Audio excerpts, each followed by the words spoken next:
وبعثت الى الناس عامة فرستاده شده مرا به طرف عامه مردم.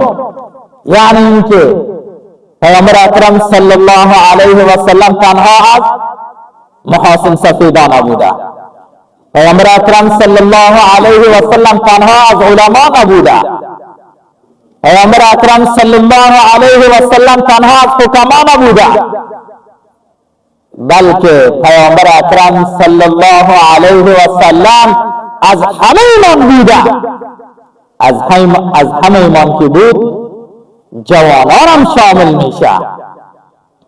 جوانان هم امت پیامبر اکرم صلی الله علیه و سلم بوده.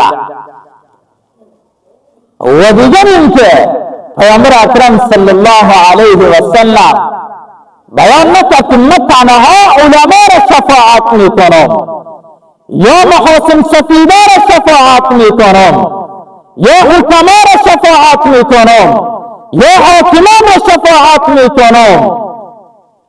نه، هر کسی که امت هست پیامبر اکرم صلی الله علیه و سلم شفاعت میکنه. جوانان ما هم از امت پیامبر اکرم صلی الله علیه و سلم هست.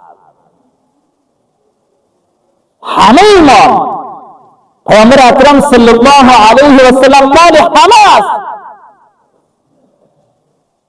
من شما مردم اگر یک ایمان اگر 100 دوست داشته باشیم، اگر یک مهمانی بکنیم 10-20 تا ایشه بیا میگیم، همیشه تو خیرات تو نداشته باشیم بیا نمیگیم، جای من کمتر هست یا مشکلات اقتصادی داریم.